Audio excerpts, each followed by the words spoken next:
பாலா இயக்கத்தில் வெளியான பிதாமகன் திரைப்படம் உருவாக ராம்கோபால் வர்மா இயக்கத்தில் வெளியான இந்த ஹிந்தி படம் தான் இன்ஸ்பிரேஷன் என்று பாலா கூறியுள்ளார். தமிழ் சினிமாவின் முன்னணி இயக்குநர்களில் முக்கியமானவர் பாலா. வித்தியாசமான மற்றும் தனித்துவமான படங்களை இயக்குவதில் வல்லவரான இவர் சமூகத்திலிருந்து விலக்கி வைக்கப்பட்ட ஒரு நபரை முக்கிய கேரக்டராக வடிவமைத்து படத்தை கொடுத்து வருகின்றார். பாலா படம் என்றாலே கண்டிப்பாக அதில் வித்தியாசம் இருக்கும் என்பது அனைவரும் அறிந்த ஒன்று.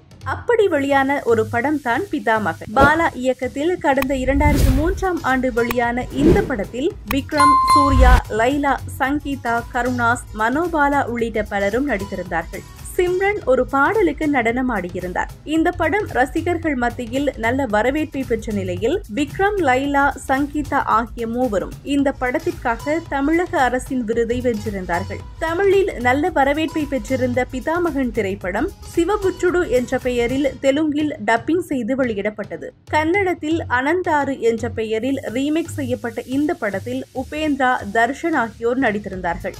21 ஆண்டுகள் கடந்தாலும் பிதாமகன் திரைப்படம் இன்றும் ரசிகர்கள் விரும்பக்கூடிய ஒரு படமாகவும் இயக்குனர் பாலாவின் சினிமா வாழ்க்கையில் முக்கியமான படமாகவும் அமைந்துள்ளது. இப்படி பல சிறப்புகள் இருக்கும் இந்த படம் உருவாக இன்ஸ்பிரேஷனாக இருந்தது ஒரு ஹிந்தி படம் என்பது பலரும் அறியாத தகவல்.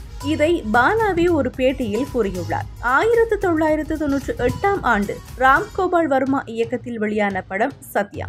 அனுராக் காஷ்யப் எழுதி தயாரித்த இந்த படத்தில் ஜே.டி. சக்கரவர்த்தி, மனோஜ் பாஜபாய் இணைந்து நடித்திருந்தார்கள். வெளியூரில் இருந்து மும்பை வரும் ஒருவர் சில குற்றங்களுக்காக சிறையில் அடைக்கப்படுகின்றார். அங்கு ஒரு ரவுடியோடு அவருக்கு பழக்கம் ஏற்பட்டு இருவரும் வெளியில் வந்து ஒன்றாக வாழ்ந்து வருகிறார்கள்.